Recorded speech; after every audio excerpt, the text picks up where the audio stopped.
Ladies and gentlemen, and especially to the young ladies and gentlemen, thank you for being here this morning.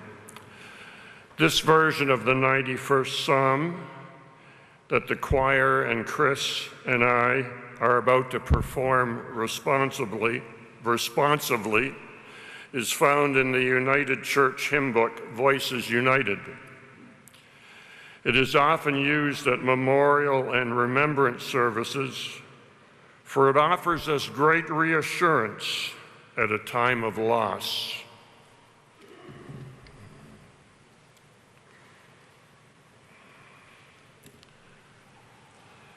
You who dwell in the shelter of our God, who abide in this shadow for life, say to the Lord, my refuge, my rock, in whom I trust.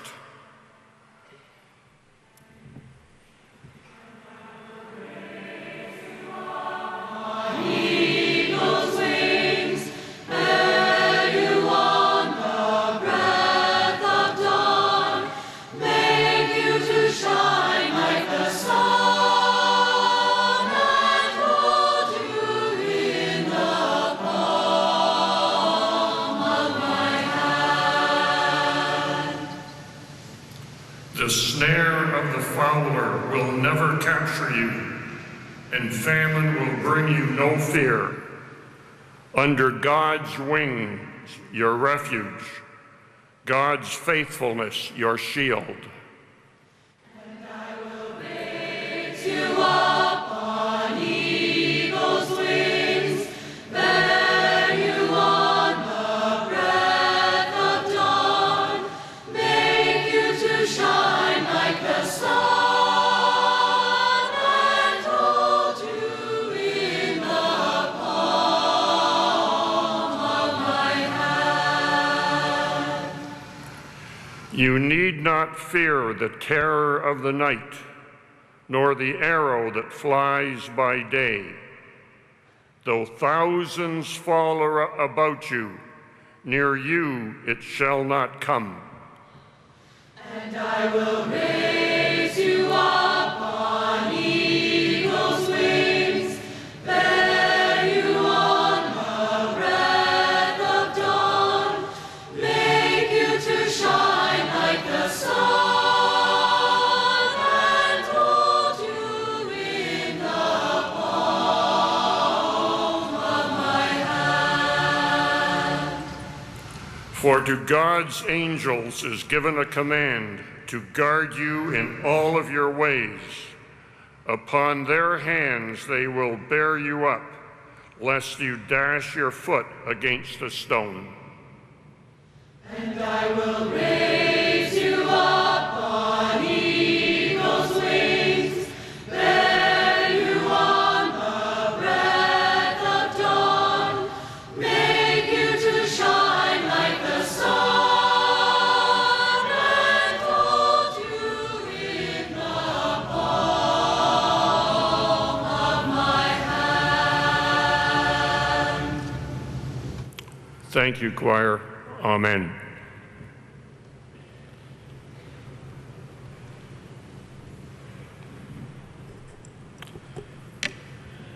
Thank you, choir, and thank you, Ted.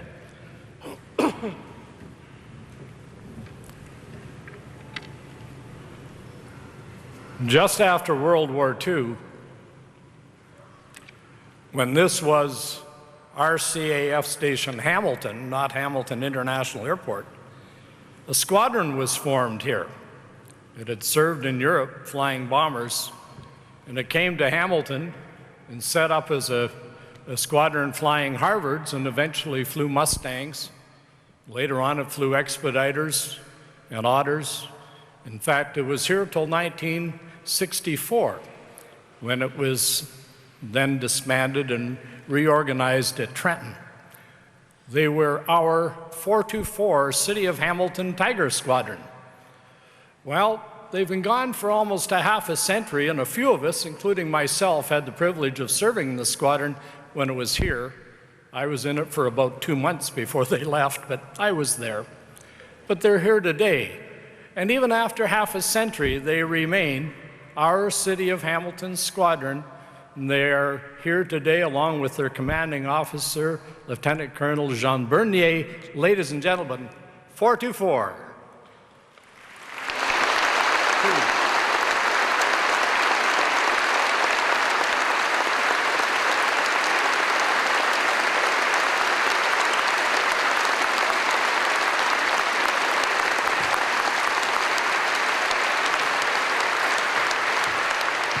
When all you sailors out there get into trouble in the middle of one of the lakes on a dark, stormy night, these are the folks that come and get you.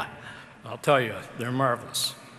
Our guest speaker today, we've waited so long, so many years to have him come to speak to us. You have his biography in your program, and you can read that whole extended version of it. You can see that he's quite a guy. He is a journalist. He is a broadcaster. He is an author of some 17 books. He is a recent recipient, well-deserved, of the Queen's Diamond Jubilee Medal. He's a friend of mine, I'm pleased to say. Ladies and gentlemen, please welcome Mr. Ted Barris.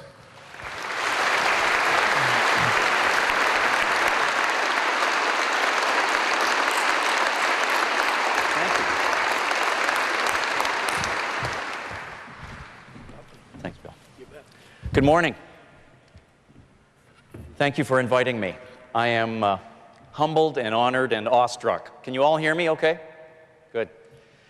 You know, silence is a great deal of this time in our year, and it's a great thing, silence. It gives writers a chance to think about writing. It gives choirs a chance to catch their breath. It gives soldiers a chance to remember. It gives the rest of us a chance to pay tribute in our own special way. But sometimes silence is damaging. I'm going to talk a little bit about how sometimes silence in the lives of soldiers can hurt them and hurt us. A couple of stories from this book about breaking the silence. A man named Charlie Fox was a dear friend of mine.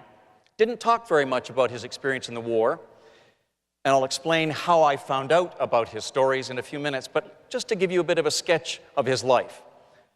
Here he is in Ottawa with his arm on a cannon of a Spitfire, which he eventually flew overseas. But Charlie's connection to the Air Force began when he saw one of these, a Hawker Fury, fly over his home in Guelph in 1935.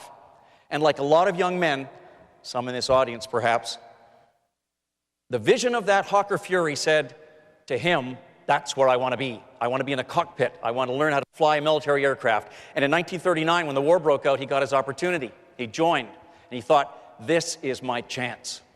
I'm going to learn how to fly a Hurricane, a Spitfire. I'm going to go overseas, and I'm going to help win the war all by myself. Took a little training to get him there. He started with the British Commonwealth Air Training Plan. There he is in the back row on the right. The BCATP, speaking of silence, was one of the great silent projects of this country during the war. Began in 1939. And some people say to me, oh, I know about the BCATP. They had it down at Trenton or out at Dauphin in Manitoba. Yeah, and 230 other locations across the country. On any given day between 39 and 45, there were 10,000 training aircraft in the air. 105,000 Canadians were employed by the BCATP. We spent $1.75 billion in 1935, 39 to 45 to train the air crew. And in that period, we put 250,000 men in the air. Pilots, navigators, wireless radio operators, gunners, flight engineers, bomb aimers, riggers, fitters. They were all trained here, and they came from everywhere. Charlie just came from Guelph. And he learned how to become a pilot. First, he learned on a Fleet Finch. Imagine learning how to solo out of that. The Gumbo in St. Catharines, where you had to get the aircraft in the air in an 8-hour solo. Then he flew Harvards, like this one. He's in the front seat as the instructor is in the back seat. And he learned how to fly, and he thought, when he got to this day, when he got his wings, look at the smile on his face. It's the happiest day of any pilot's life, getting those wings. The Holy Grail. And Charlie said to himself, now's my chance. Now I've learned. Now they'll give me debarkation leave. I'll go on the ship. I'll go to England. I'll get a Hurricane or a Spitfire, and I'll win the war. Not quite. You see, they sent Charlie back to the Harvards to help train the next classes coming through because he graduated so high in the BCATP, the top 10%. And so he became an instructor. And for 2 years, he trained airmen to become pilots, probably 125 in Dunville and other places. And he called them his calling cards for Hitler. He couldn't go over, but his pilot trained so well could. But then Charlie got his chance, and he went overseas in 1943, 44, and Charlie was in fighter command in all those key moments that are extraordinary. When he got his first sortie, he flew with he was tail end Charlie, for none other than Buzz Buerling. Then he trained for the June 6th. He's flying cover over Juno Beach, particularly interested because on the beach below him, among the 15,000 Canadians landing there, is his brother Ted going in with the artillery. He was really concerned. He flew against the V-1 and V-2 rocket sites. He flew in Operation Market Garden in September 44. He flew all the way to the end of the war, 222 sorties. He won 1 DFC in Bar, and they told him in April 1945, Charlie, we're going to ground you. You've done your service. We want you to stay here. We're going to send you to Buckingham. We're going to get your DFCs. And Charlie said, no. If you don't want me to fly, I'm going home. And he went back to Guelph, where his job was waiting for him, at the Walker's store, selling shoes. A twice-decorated fighter pilot selling shoes. And as far as he was concerned, the war was in the back closet with the beret and the medals and the uniform, all to be forgotten. Furthermore, within days of his going back to his job, a woman named Mrs. Howden came into the Walker's store. Now, Charlie had flown with Andy Howden. Photograph taken in Guelph before Andy and Charlie and a third man left, and Charlie was the only one to come home alive. Mrs. Howden came into the Walker's store, grabbed him by the shoulders and said, "Why you? Why not my Andy? Why did you survive, not my son?" As far as Charlie was concerned, he would never talk about the war. He would never talk about his experiences until the 1980s, when a bunch of people down in Tilsonburg decided that they should refurbish these Harvards, put them in the air, and show a coming generation what instructors had done in the BCATP. Charlie was there, and I met him in 1989. I went down to do a 4-minute piece for the CBC. I ended up spending 4 hours with him because he began to talk about his experiences, but never but himself. Then I found his flight log. I started going through it line by line. What's the most precious possession of a pilot? Your flight log. It tells your story, line by line. And I saw a line with a red tick on it, July the 17th, 1944. And I said, "Charlie, what's that all about?" Took me several times to get him to talk. Finally, he did. He said he was in the air on July the 17th. Tactical Air Force was well into France by now.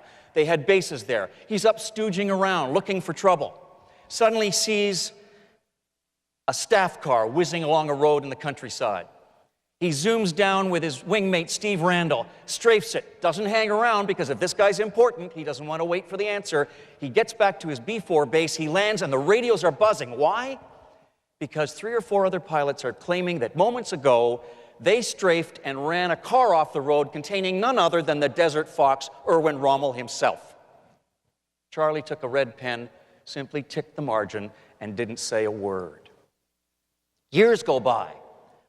Finally, in the 1990s and the early 2000s, a historian pieces it all together and declares that because of his flight log and the Luftwaffe records and double daylight saving in France, whatever the heck that is, they determined that Charlie's the guy who drove Erwin Rommel out of the war.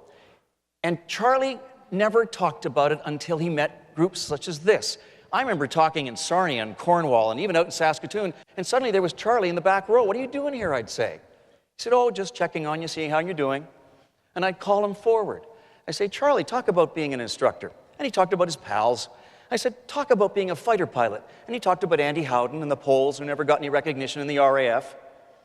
Finally, I said, "Charlie, talk about July the 17th, 1944, and he would. Finally. We lost Charlie 4 years ago. Died in a car crash. He was a second father to me. But had I not pushed him, had I not asked, had I not gone through the log, the silence would have destroyed the story, never given us the chance to know him and it. You do not have to be elderly to be a veteran. This is Jeff Peck. He's leading a platoon in Afghanistan in 2002. Jeff Peck was leading a PPCLI platoon when they were training at a place called Tarnak Farm, about 5 kilometers from Kandahar. On that particular evening, a night practicing session, training session, 2 American pilots see the ground fire, figure that the fire is aimed at them. One of them drops a 500-pound laser-guided bomb on the Canadians and kills 4 of them. Jeff was there. Here's the site. This is the place where the Canadians trained when they landed in Afghanistan. This is the way they got to know the cold of the night and the heat of the day and the dirt and the dust that they would face and the atmosphere of training. This is at an old Taliban training center. It was blown apart in the early days of the war. If you look closely, you can see a piece of tape in a sort of a rectangle in the middle. That's where the bomb fell. I'm now going to tell you a couple of stories about the men who experienced that friendly fire incident. The first man is Brian DeCare. He was a little to the right of where that bomb fell. He was with the group training, and he took shrapnel through his left hand and into his face. I met him because his aunt runs the bookstore in the little town where I live in Uxbridge, the Blue Heron bookstore. And I got Brian convinced to come to my home and to sit and talk to me. He was scared. He came to the doorway. He looked like a deer in the headlights. He came into my home. I'd shoot everybody else away. There was nobody going to interrupt us. He sat down at my kitchen table. I rolled the tape recorder, and he laid on the table about a half a dozen pieces of paper on which he had written answers to the questions he expected me to ask. Why? He was going to read them. I asked a question. He found the paper. He read the answer, and he stopped talking. My job was to find a question for which there was no answer on that paper, on those pages on the table. I found one. I said, Brian, what did the bomb sound like when it came down? He said, you're going to laugh. I said, try me. He said, you know those Roadrunner cartoons with the Wile E. Coyote and the bird? I said, yeah. He said, you know how the anvil comes down out of the sky, hits the coyote? And he laughed. I didn't laugh. I opened the door. We went through that door beyond the silence, and he began to talk from here, not from here or the pages. And he gave me an interview that no one had ever given me before, because most of the 4,500 or 5,000 veterans I've interviewed told me about things that happened 50, 60, 70 years ago. He was telling me about what had happened a couple of years ago, and it was near the surface, it was raw, it was painful, it was near his heart, and he suffered along with the men who died, and he told me several times to turn off the tape recorder, and I honored that, I respected that. And at the end of the interview, I thanked him because I realized how close I'd come to what we now call PTSD. He was still suffering from it. And when he got on the helicopter, he was the walking wounded. He got on that helicopter to go back to Kandahar. He looked across the other side of the helicopter, the 4 empty seats of the Canadians who died. That's when he lost it. Medic, Bill Wilson, he was there, off to the left of where the bomb landed.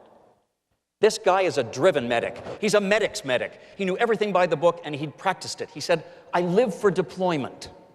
He'd been to Somalia, Rwanda, Bosnia, and Afghanistan. Why? Not for the bloodlust.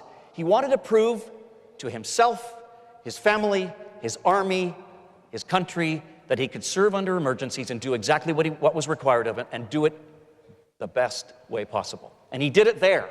He ran from his vehicle, didn't even put on his helmet.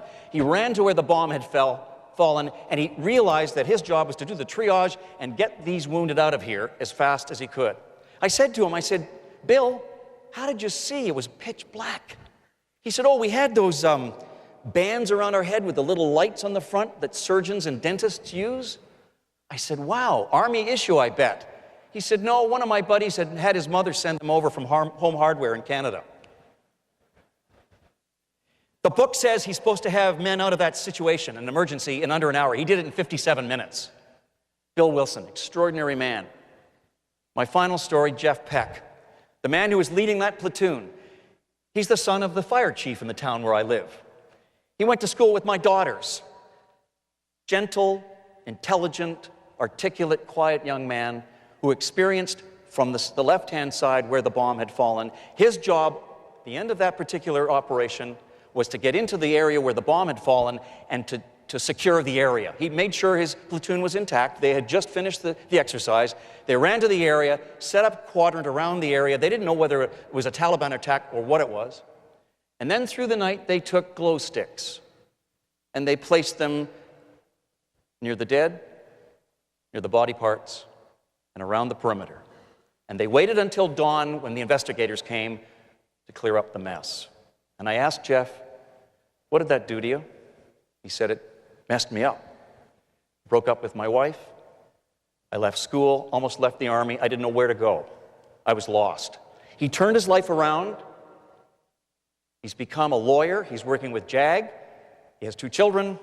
And I said to him, "Jeff, when did you know how this had affected you?" And he said it was 5 years later. He had been assigned to become a liaison officer to bring back the bodies from Afghanistan. In other words, to go to Trenton when the transports landed, to be there when the families are there, and in particular a Captain Daw who had died, I think, in 2007. He was there for the Daw family so that he could help them through the process of the casket coming off the aircraft, being put into a hearse, going down the 172 kilometers of the Highway of Heroes, under the 50 bridges, so that the coroner could release the body to the family. He was with them. I said, "What happened?" He said, "It was extraordinary. The family is grieving. They are weeping. They are destroyed at the loss of their son. I'm with them in the limousine. And suddenly we leave Trenton and we see people, Canadians, veterans, firefighters, police officers, civilians, on the bridges, on the sides of the roads, applauding. And the families," he said, in the limousines, started to cheer. They were so thrilled to see people come for their son. They were laughing. Look at the picture. You can see hands outside the car. They were waving. They're so elated. And then they would pass the bridges, Jeff told me, and they'd get to the sections of the road where there were no bridges, and the family would descend back into grieving and crying and falling apart. And that's when he fell apart. And he knew in that moment that he could be the man in the casket. And I asked Jeff to write about this. It's in the book. I told him, "You must tell people." He wrote about it. He said, "I'll do it on one condition, provided you edit it." I barely touched it. It's his words. He began to speak. He broke through the silence. And so you see, this is what it's about. The silence is for honor and tribute and remembrance and respect.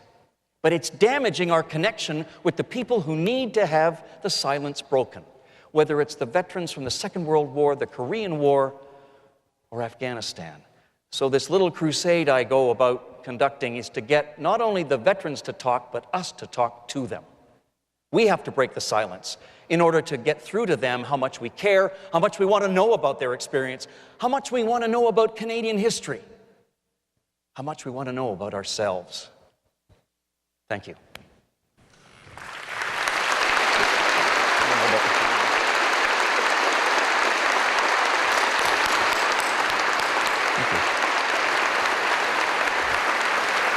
You're great.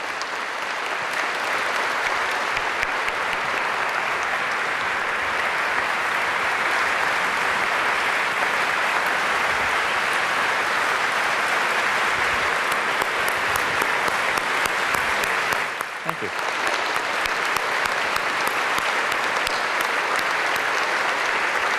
Thank you.